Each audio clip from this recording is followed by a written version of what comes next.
بسم اللہ الرحمن الرحیم۔ السلام علیکم۔ کمرے میں ہر طرف سبز روشنی پھیلی ہوئی تھی جس سے منظر بہت عجیب سا لگ رہا تھا۔ ان گنت اگربتیوں کا استعمال کیا گیا تھا جن سے نکلنے والا دھواں کمرے کو بھر رہا تھا، کیونکہ کمرے سے باہر نکلنے کا کوئی راستہ نہیں تھا۔ وہ واحد راستہ دروازہ تھا جو کہ بند تھا۔ اگربتیوں کی خوشبو ہر طرف پھیلی ہوئی تھی۔ جب ناک کے نتنوں سے ٹکراتی تو عجیب سرور مل جاتا۔ اگربتیوں کی خوشبو دماغ میں اندر تک گھسی جا رہی تھی۔ کمرہ کھچا کھچ عورتوں سے بھرا ہوا تھا جو کہ سر جھکائے بیٹھی تھیں۔ کچھ کو تو یہ بھینی بھینی خوشبو بہت دل فریب معلوم ہو رہی تھی جو ان کے دماغ کو معطر کر رہی تھی، جبکہ کچھ کا مارے الرجی کے برا حال تھا اور وہ چھینک چھینک کر بے حال ہو رہی تھی۔ سامنے ایک 50 سالہ بوڑھا مرد بیٹھا ہوا تھا۔ اس کے سر اور داڑھی کے بال سفید تھے اور بڑھے ہوئے تھے۔ سر کے بال کندھوں تک جبکہ داڑھی کے بال اس کے سینے تک آ رہے تھے۔ اس کی آنکھیں بند تھیں اور وہ مسلسل زیر لب کچھ پڑھ رہا تھا۔ اس کے دائیں ہاتھ میں 4 مختلف رنگ کی انگوٹھیاں تھیں اور دوسرے ہاتھ میں ایک تسبیح تھی۔ اس کے سامنے میز پر پڑی ہوئی تھی اور کچھ کتابیں پڑی ہوئی تھیں۔ سامنے ہی ایک ڈبہ سا پڑا تھا جس میں سے وہ مطلوبہ چیز نکال کر ان عورتوں کو دے رہا تھا۔ اتنے میں ایک عورت اٹھ کر اس کے پاس جا کر بیٹھ گئی اور رونے لگی۔ اس نے آنکھیں کھول کر ایک نظر اسے دیکھا، پھر اپنی انگوٹھیوں بھرا ہاتھ اس کے سر پر رکھ کر مسلسل کچھ پڑھنے لگا۔ اس کے لب تیزی سے حرکت کر رہے تھے۔ کچھ دیر بعد انہوں نے آنکھیں کھولی اور اس کے چہرے پر پھونک ماری، پھر پینسل اور کاغذ اٹھا کر اس پر کچھ لکھا اور تہ لگا کر اس عورت کو دیا۔ وہ عورت ہاتھ جوڑتی اور دعائیں دیتی وہاں سے چلی گئی۔ اسی کمرے کی تیسری قطار میں کونے میں وہ بھی بیٹھی مسلسل رو رہی تھی۔ اس کی آنکھیں شدت غم سے لال ہو چکی تھیں۔ اس نے رو رو کر اپنا برا حال کر لیا تھا۔ جیسے ہی اس کا نمبر آیا وہ اٹھ کر پیر صاحب کے پاس پہنچی اور پھوٹ پھوٹ کر رو دی۔ نہ جانے اس چھوٹی سی عمر میں اسے کیا روگ لگ گیا تھا، اسے کیسی تکلیف تھی جو اس کو اس آستانے پر لے آئی تھی۔ جیسے ہی وہ پیر صاحب کے پاس بیٹھی، پیر صاحب نے اسے ایک نظر دیکھا۔ اگلے ہی پل پیر صاحب کی آنکھیں غصے سے لال ہو گئیں اور وہ کرخت آواز میں گرجے۔ اس نے روتے روتے ساری بات پیر صاحب کی گوش گزار کر دی۔ جو کچھ اس نے بتایا سن کر پیر صاحب نے کچھ دیر اپنی آنکھیں بند کر لیں اور کچھ دیر بعد سخت آواز میں بولے، میرا اندازہ صحیح تھا، بہت برا ہوا ہے تیرے ساتھ، بہت برا۔ کسی نے بہت چالاکی سے اسے تیرے پاس بھیجا تھا۔ تیرا معاملہ اتنا آسان نہیں ہے جتنا تو سمجھ رہی ہے۔ تجھے 4 دن مسلسل ادھر آنا ہوگا، میں تب تک اس کا کچھ بندوبست کرتا ہوں، لیکن تو نے ناغہ نہیں کرنا۔ اگر تو نے فلاں کام کیا تو نقصان کی ذمہ دار تو خود ہوگی۔ یہ کوئی بہت زیادہ شاطر ہے، وار بہت سخت ہے، تو اب اس کی کاٹ بھی سخت ہوگی۔ وہ نا سمجھی سے پیر صاحب کی باتیں سن رہی تھی۔ اس نے پوچھا، پیر صاحب آپ کیا کہہ رہے ہیں؟ کیا مطلب؟ کیسا وار؟ کیسی کاٹ؟ آپ کیا کہہ رہے ہیں؟ میں تو آپ سے اپنے کسی مسئلے کا پوچھنے آئی تھی، پھر آپ کیا کچھ کہہ رہے ہیں؟ میری سمجھ میں تو کچھ نہیں آ رہا۔ پیر صاحب نے اس سے کہا، تو نہیں جانتی، تو انجان ہے۔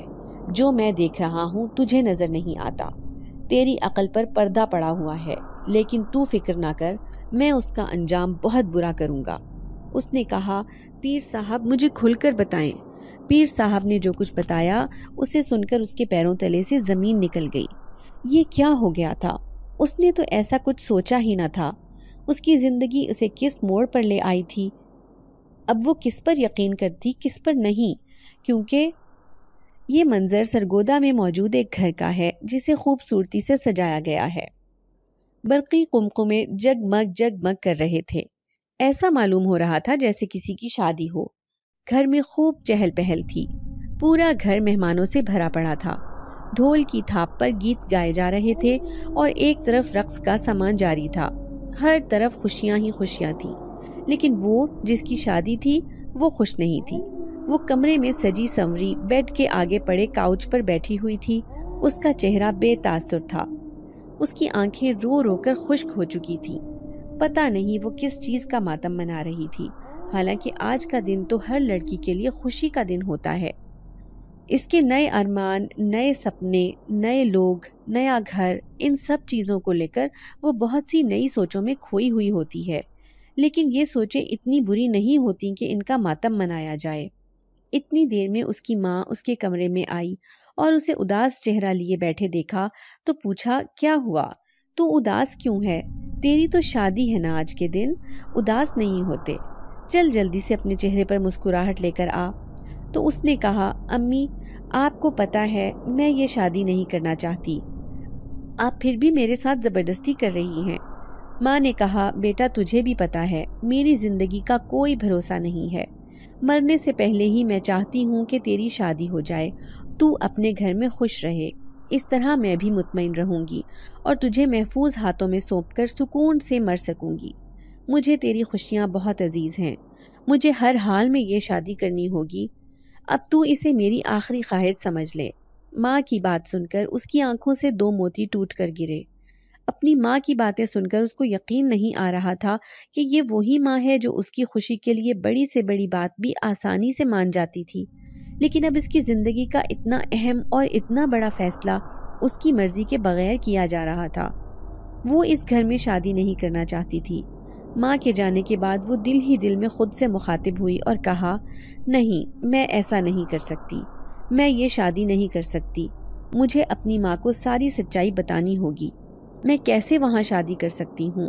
اور میری ماں بھلے ہی انجان ہے لیکن میں تو سب کچھ جانتی ہوں نا، میں یہ نہیں ہونے دوں گی۔ وہ لوگ میری ماں کو یوں پاگل بنا سکتے ہیں لیکن میں نہیں، میں اپنی ماں کو دھوکہ نہیں دوں گی، میں انہیں سب کچھ سچ سچ بتا دوں گی، میں ان کو بتا دوں گی کہ میرا نام یاسمین ہے اور میری عمر 70 سال ہے۔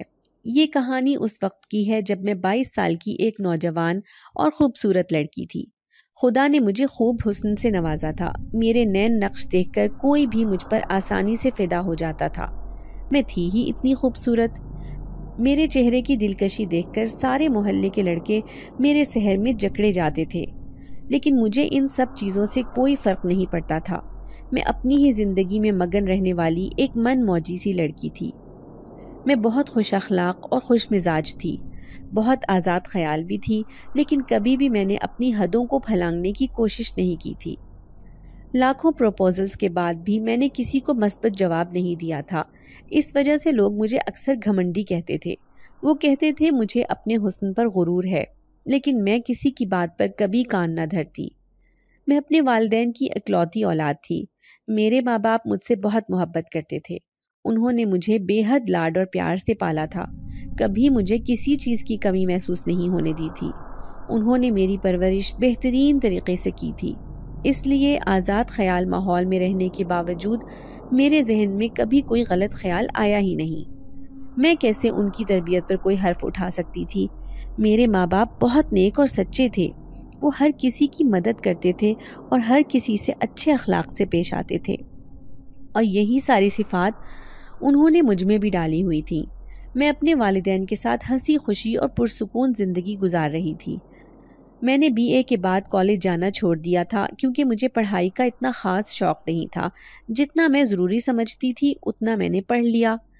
پڑھائی کا سلسلہ منقطع ہونے کے بعد میں گھر پہ ہی اماں کے ساتھ ہی ہوتی تھی اور گھر کے کام میں ان کا ہاتھ بٹاتی رہتی تھی۔ ایک دن اماں مجھے کہنے لگی کہ کیوں یوں اس طرح فارغ گھر پر بیٹھی ہوئی ہے، تو کچھ کرتی کیوں نہیں ہے؟ میں نے اماں سے پوچھا مجھے کیا کرنا چاہیے؟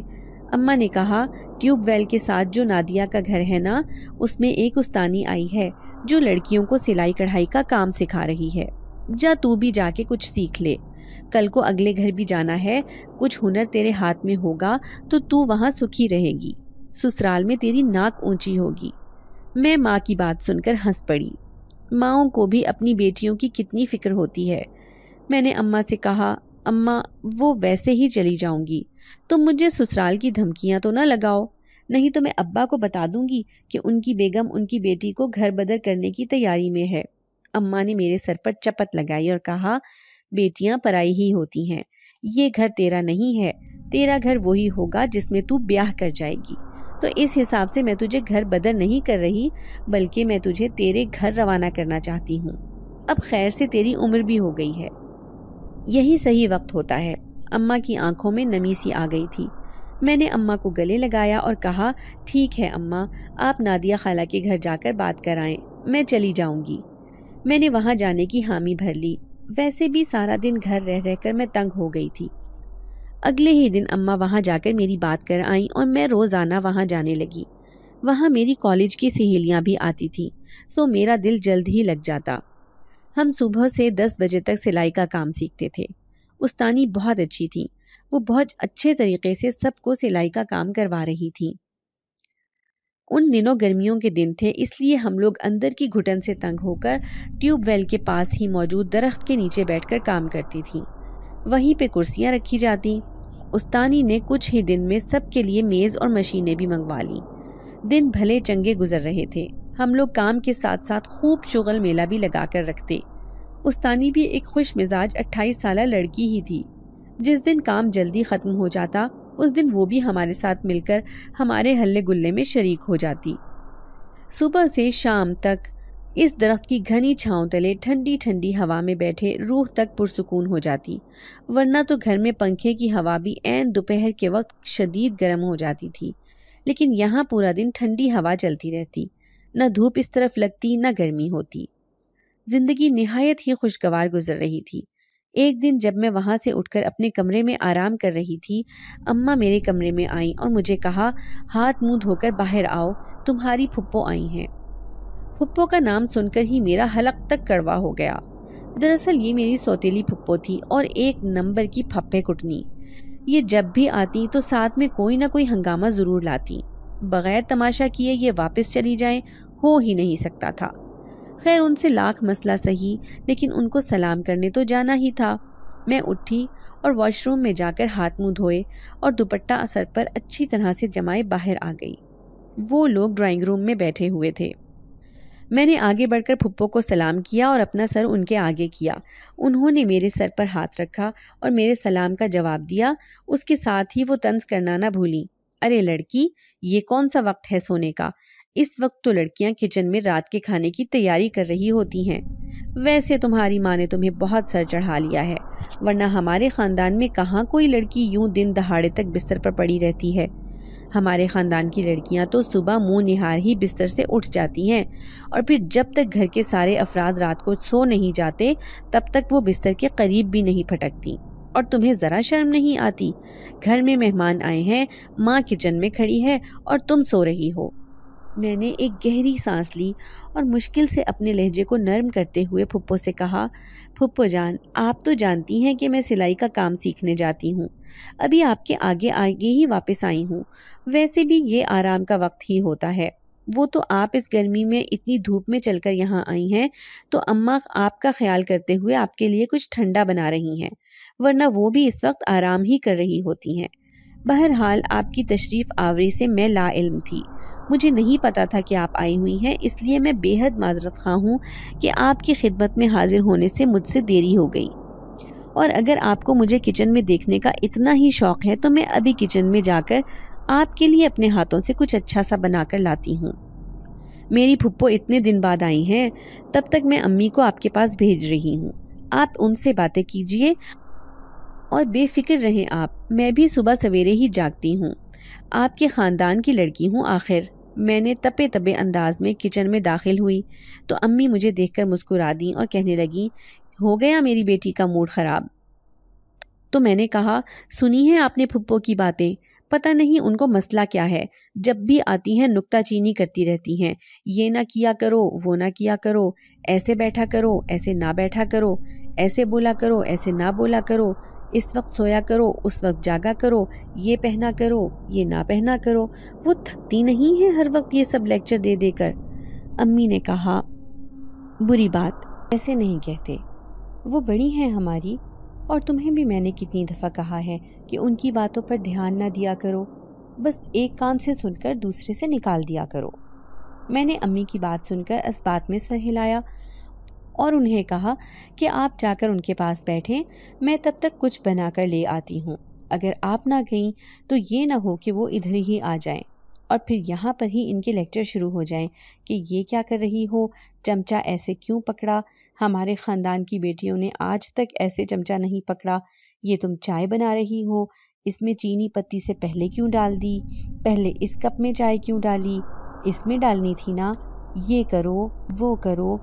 اب آج کی تاریخ میں مجھ میں مزید ان کا لیکچر سننے کی برداشت نہیں ہے، لہٰذا آپ جائیں ان کے پاس، جا کر بیٹھیں۔ امی نے کہا اچھا بھائی جاتی ہوں۔ پھر کچھ سوچ کر میں نے امی سے پوچھا کہ پھپھو آئی کس کے ساتھ ہیں، اکیلی تو کبھی نہیں آتی۔ امی نے کہا وہ اکیلی نہیں آئی ہیں، وہ شیراز کے ساتھ آئی ہیں، وہ کسی کام سے مارکیٹ گیا ہے، آتا ہی ہوگا۔ شیراز میری پھپھی کا بیٹا تھا۔ پھپھو کے 2 ہی بچے تھے، شازیہ اور شیراز۔ پھپھا حیات نہیں تھے۔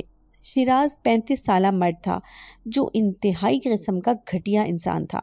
نشہ، شراب، جوا اس کی عادتیں تھیں جو اس نے 16 سال کی عمر میں ہی شروع کر دی تھی، اب تک تو پکی ہو چکی تھی۔ اس کی 2 شادیاں ہوئی تھیں۔ پہلی بیوی کو اس نے نشے کی حالت میں قتل کر دیا تھا، جبکہ دوسری نے اس کی حرکتیں جان کر اس سے طلاق لے لی تھی۔ اس نے تو اس کو بھی مارنے کی کوشش کی، لیکن وہ بڑے باپ کی بیٹی تھی۔ وہ پورے کا پورا نشئی اور جواری تھا اور 4 دفعہ جیل بھی جا چکا تھا۔ اسی کی وجہ سے پھپھو کی بیٹی شازیہ نے گھر سے بھاگ کر شادی کی تھی، کیونکہ لوگ معمولی سی بات پر بھی گھر نہیں آتے تھے، اور یہاں تو اس کا بھائی قاتل اور جواری تھا۔ ایسے گھر میں کون رشتہ لینے آتا؟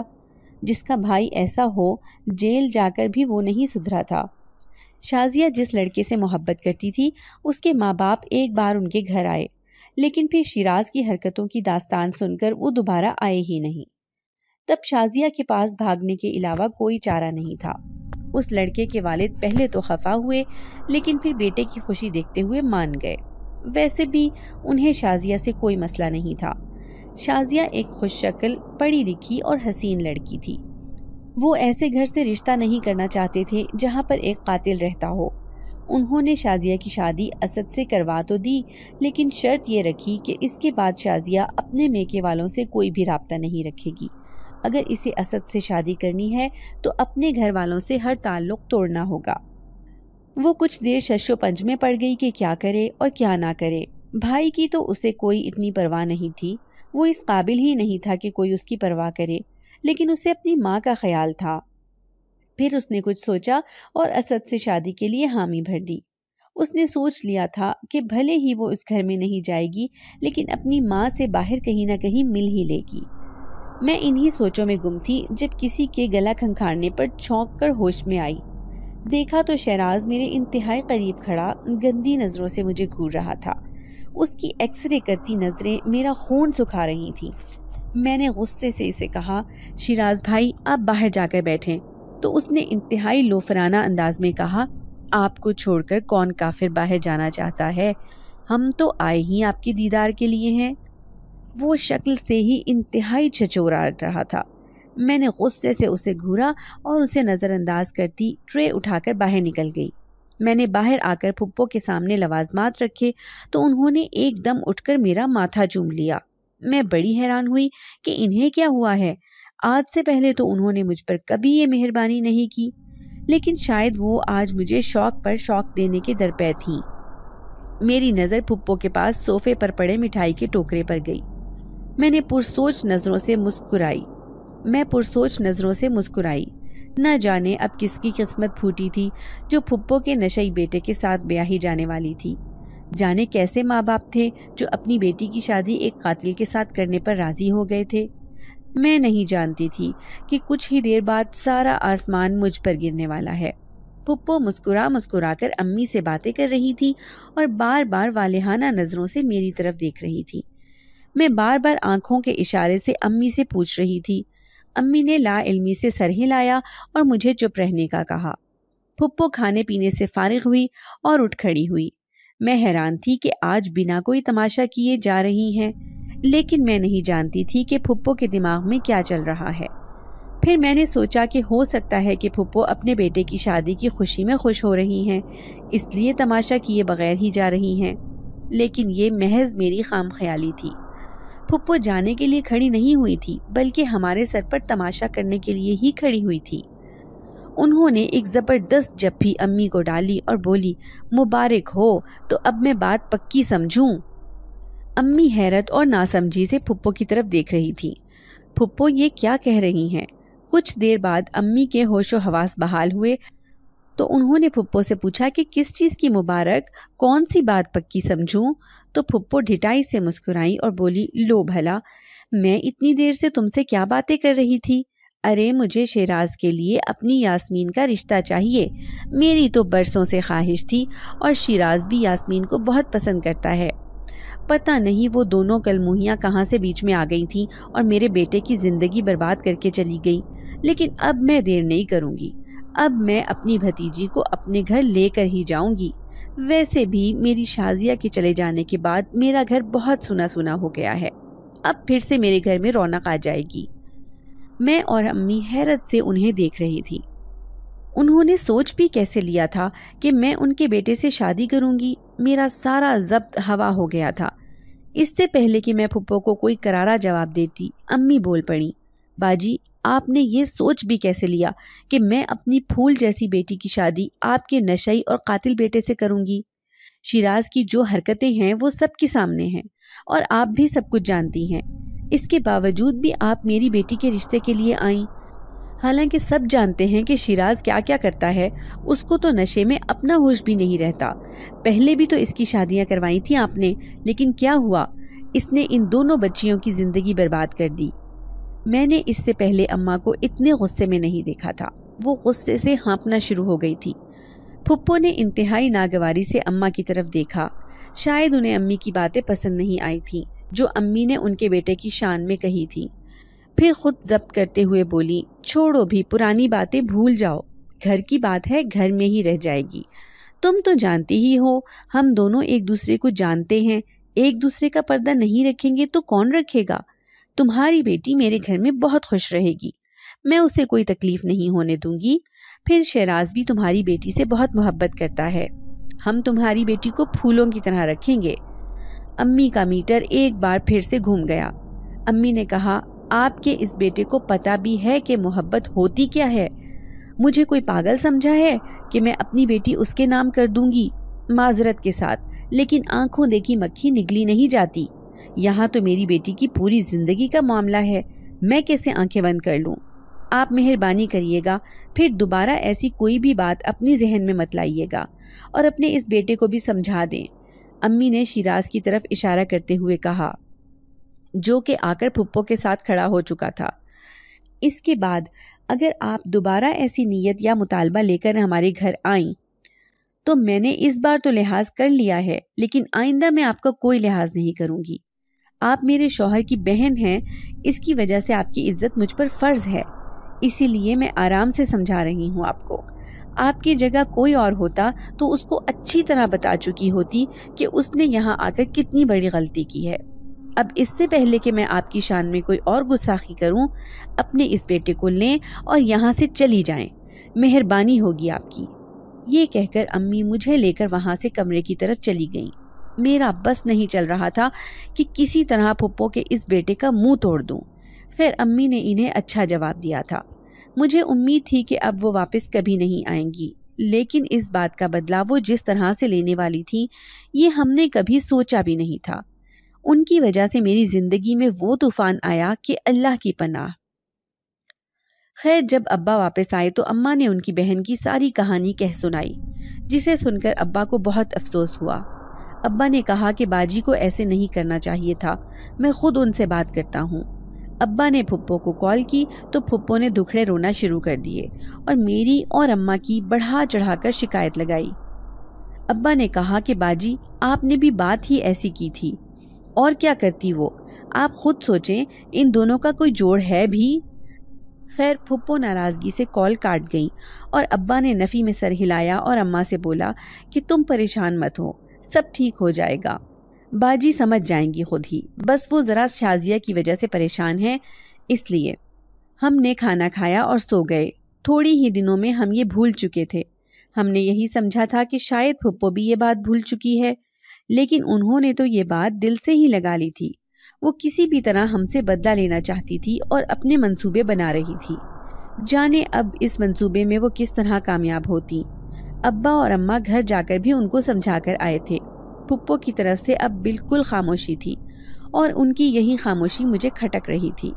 وہ کبھی بھی اتنا خاموش رہنے والی نہیں تھی۔ وہ عورت جو ذرا ذرا سی بات پر ہنگامہ کر دیتی تھی، اتنی بڑی بے عزتی کیسے بھول سکتی تھی؟ وہ لازماً کچھ نہ کچھ کرنا ہی چاہتی تھی اور یہی بات میں پتہ لگانا چاہتی تھی، لیکن مجھے کوئی بھی سراغ نہیں مل رہا تھا۔ اس لیے میں نے بھی اس بات کو چھوڑ دیا اور اپنی سلائی کے کام کی طرف توجہ دینے لگی۔ بس ایک ہی مہینہ رہ گیا تھا، اس کے بعد ہمارا یہ کام مکمل ہو جانا تھا۔ دن گزرتے جا رہے تھے، اسی طرح ایک مہینہ گزر گیا، کچھ پتہ ہی نہیں چلا۔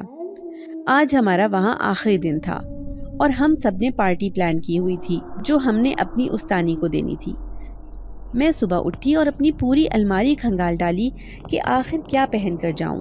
اتنے میں مجھے ایک لال رنگ کا جوڑا پسند آیا۔ وہ بہت خوبصورت پاؤں کو چھوتا فراک تھا۔ مجھے وہ بہت اچھا لگا۔ میں نے وہی فراک نکالا اور پہن لیا۔ ساتھ میں نے اپنے بالوں کو کھول کر کیچر لگا لیا تھا۔ میں نے بازو میں بھر بھر کر لال میچنگ کی چوڑیاں پہنی۔ اس کے بعد میں امی سے اجازت لے کر وہاں سے نکل گئی۔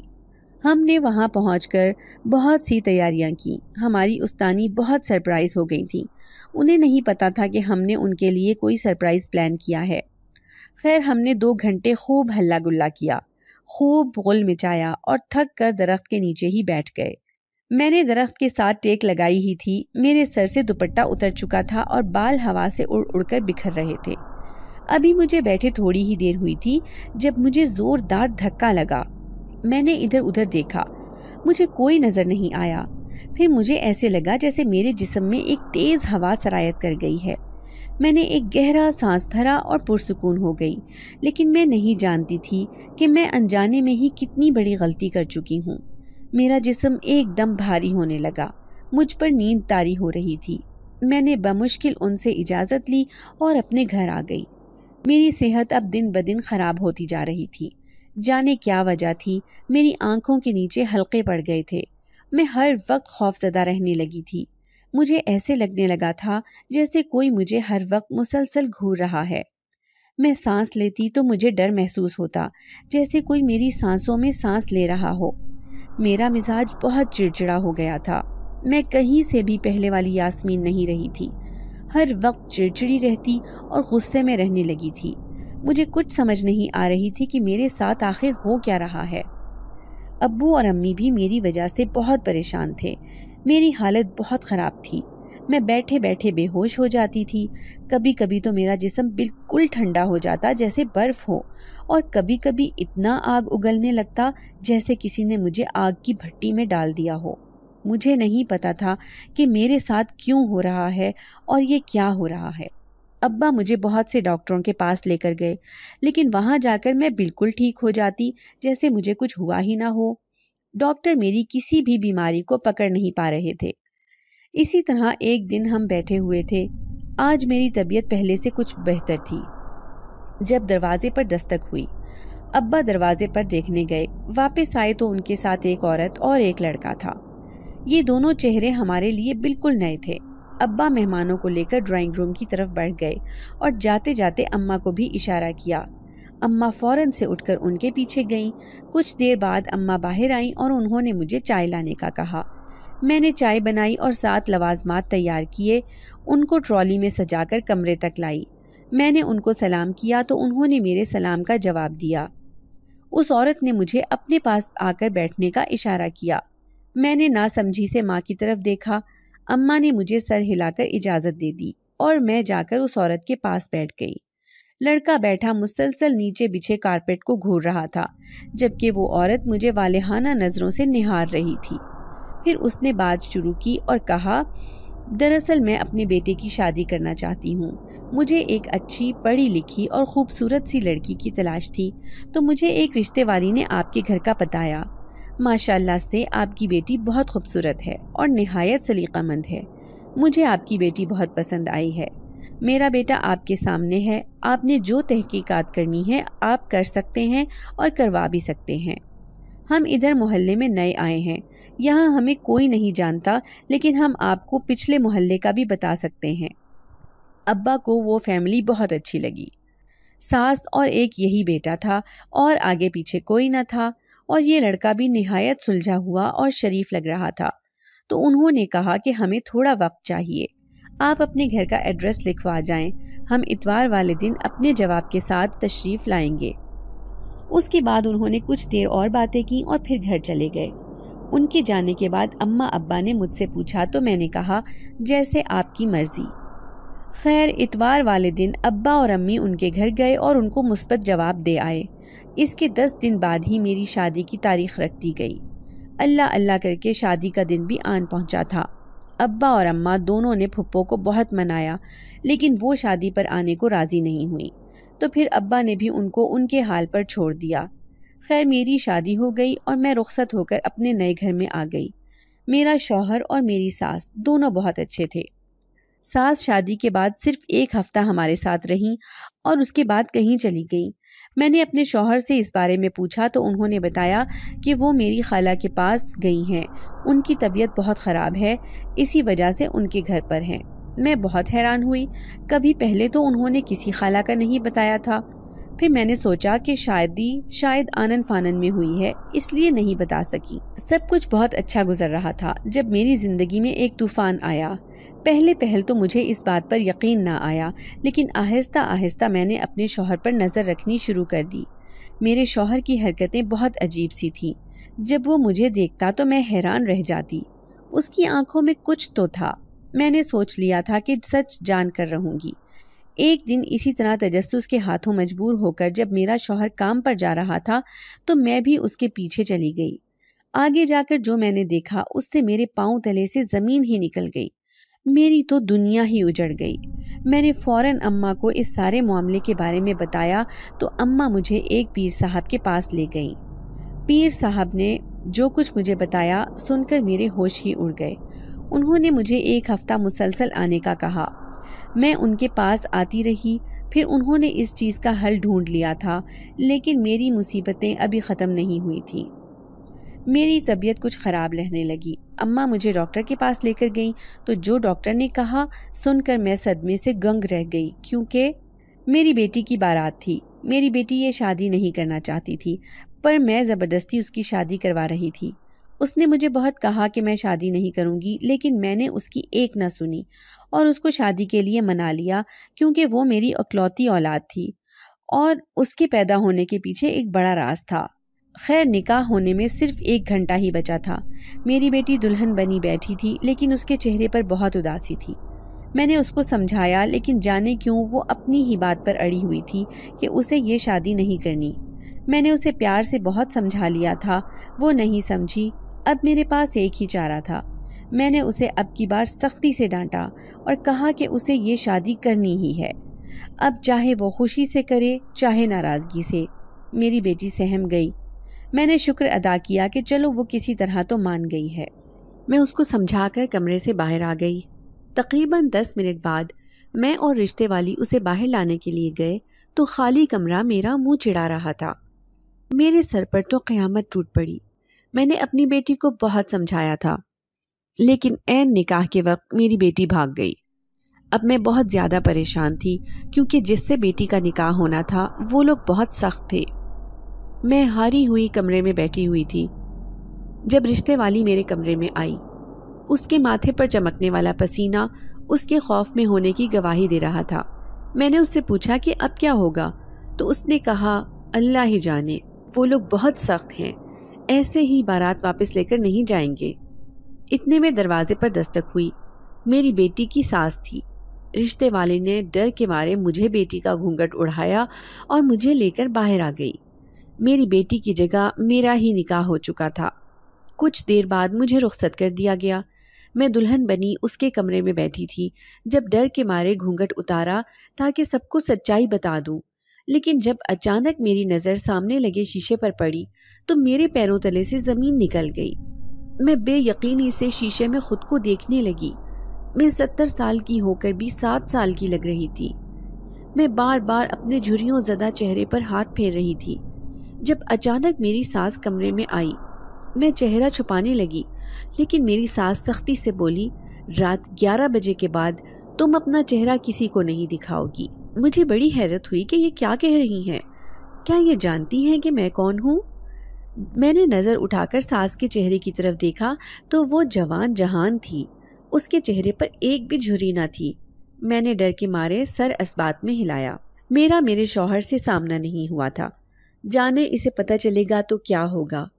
جس کو اس کی ساس بننا تھا وہی اس کی بیوی بن گئی ہے۔ خیر، میں دن بھر بھی گھونگھٹ میں رہتی اور رات کو بھی۔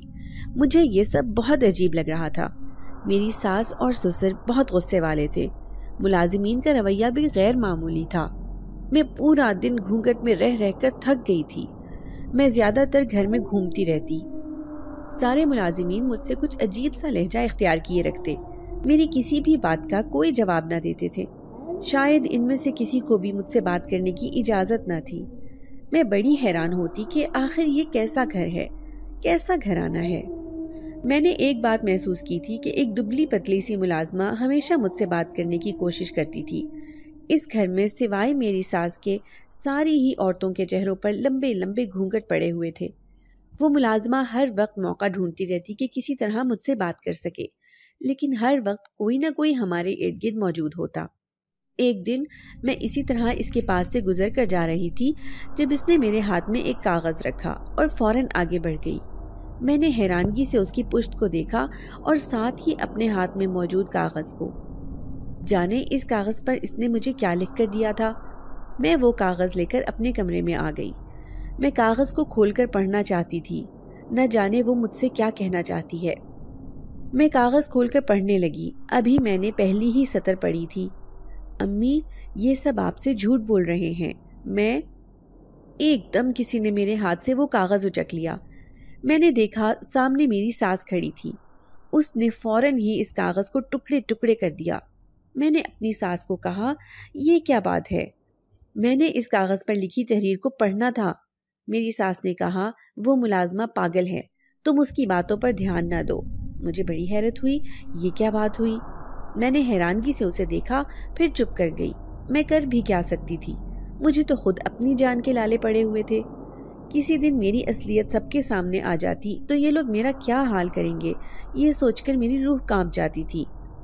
دن گزرتے جا رہے تھے۔ اس کے بعد وہ ملازمہ مجھے کبھی بھی وہاں نظر نہ آئی۔ جانے انہوں نے اس کو کہاں بھیج دیا۔ یہ بات مجھے کچھ شک میں مبتلا کر رہی تھی۔ اگر وہ ملازمہ پاگل نہیں تھی تو پھر اس کو کہیں بھیجنے کی یا غائب کرنے کی کیا ضرورت تھی؟ ساتھ ساتھ ان کی غیر معمولی حرکات کی وجہ سے میرا شک بڑھتا جا رہا تھا۔ میرے دل میں تجسس بڑھ گیا تھا۔ مجھے پتا کرنا تھا کہ یہ سب معاملہ ہے کیا۔ میرے ذہن میں بار بار وہ تحریر گونج رہی تھی کہ یہ لوگ آپ سے جھوٹ بول رہے ہیں۔ آخر کیا چھپا رہے تھے یہ لوگ مجھ سے؟ کون سا جھوٹ بول رہے تھے؟ اور وہ لڑکی کون تھی؟ وہ مجھے امی کیوں کہہ رہی تھی؟ میرا دماغ پوری طرح الجھ چکا تھا۔ مجھے جلد از جلد ساری حقیقت تک پہنچنا تھا۔ یہ اس دن کی بات ہے جب میں رات کے وقت اپنے کمرے میں بیٹھی ہوئی تھی۔ میں مسلسل اس ملازمہ کے بارے میں سوچ رہی تھی۔ اچانک مجھے میری ساس کی بات یاد آئی کہ مجھے کسی کو اپنا چہرہ نہیں دکھانا۔ میں نے گھڑی کی طرف دیکھا جو 11:15 بجا رہی تھی۔ میں نے گھونگھٹ ہٹا کر سامنے آئینے میں دیکھا اور پھر حیران ہو گئی۔ میرے منہ سے بے ساختہ نکلا، یا اللہ، آج بھی وہی منظر۔ اس دن تو میں نے وہم سمجھ کر بلا دیا تھا، لیکن آج میں کیسے جھٹلاتی؟ سب کچھ مزید الجھتا جا رہا تھا۔ میں شیشے کے سامنے ہی بیٹھی ہوئی تھی جب اچانک ایک ملازم اندر آیا۔ اس کی نظر میرے چہرے پر پڑ چکی تھی۔ وہ حواس باختہ ہو کر باہر کی جانب بھاگا۔ ساتھ ہی مجھے شیشے سے امی جان کی آواز سنائی دی۔ یہ آواز میں لاکھوں میں بھی پہچان سکتی تھی۔ یہ آواز میری بیٹی کی تھی۔ میں نے اس سے پوچھا، تم کہاں ہو؟ مجھے بتاؤ، میرے سامنے آؤ۔ اچانک شیشے سے ایک کالے رنگ کا دھواں نکل کر میرے سامنے پھیلنے لگا۔ کچھ ہی دیر بعد وہ دھواں ایک انسانی شکل میں تبدیل ہو گیا اور میں بھونچ چکا کر رہ گئی۔ میرا جسم زلزلوں کی زد میں آ گیا۔ میں بے یقینی سے سامنے دیکھ رہی تھی۔ میرے سامنے میری بیٹی کھڑی تھی۔ مجھے جس بات کا ڈر تھا وہ سچ ہو گیا تھا۔ میری بیٹی۔ شادی کے چند ہی عرصے کے بعد مجھے پتہ چل چکا تھا کہ میرا شوہر ایک جنزاد ہے۔ میں اس حل کے لیے اماں کے ساتھ ایک پیر کے پاس گئی، کیونکہ میں ایک جنزاد کے ساتھ کسی صورت نہیں رہ سکتی تھی۔ جب میں پیر صاحب کے پاس گئی تو انہوں نے مجھے کہا کہ یہ سب تمہاری پھپھو کا کیا دھرا ہے۔ اس نے جادو کے ذریعے میرے اوپر ایک جنزاد کو حملہ آور کرایا، لیکن وہ جنزاد میرا عاشق ہو گیا اور مجھ سے شادی کر لی۔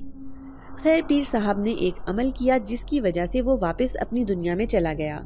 اس کے بعد میری صحت اچانک خراب رہنے لگی۔ اماں مجھے لے کر ڈاکٹر کے پاس گئیں۔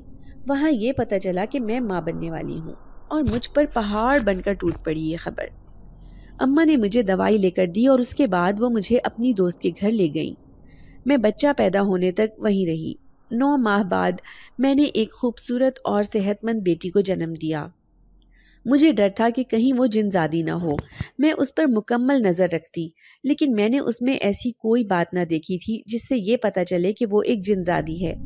میں حیرانی سے اسے دیکھ رہی تھی۔ وہ تو شادی کے دن وہاں سے بھاگ گئی تھی، تو پھر یہاں کیسے، اور وہ بھی جنزادی کے روپ میں؟ اس نے مجھے کہا کہ میں آپ کے ہر سوال کا جواب دوں گی۔ میں شادی سے بھاگی نہیں تھی، میری مجبوری تھی۔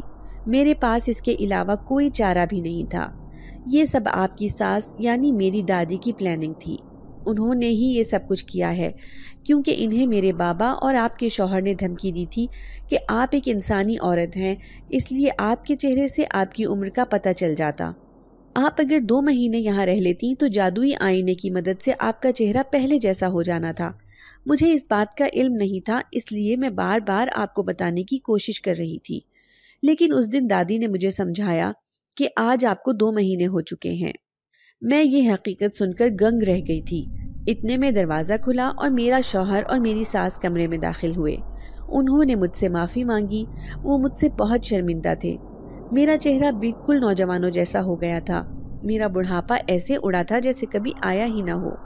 میں نے اپنی بیٹی کی شادی ایک جنزاد سے کر دی، جو کہ رشتے میں اس کا کزن ہی لگتا تھا۔ اب میری بیٹی بہت خوش ہے۔ اس میں جنات کی ساری طاقتیں موجود ہیں۔ اب وہ بہت خوشی سے اپنی زندگی گزار رہی ہے۔ اگر آپ کو آج کی ہماری کہانی پسند آئی ہے تو اسے لائک کیجیے اور اپنے پیاروں کے ساتھ شیئر کیجیے۔ اور ہاں، اگر آپ نے ابھی تک ہمارا چینل سبسکرائب نہیں کیا تو ضرور کیجیے۔ ملتے ہیں کل ایک نئی اور دلچسپ کہانی کے ساتھ۔ تب تک کے لیے اللہ حافظ۔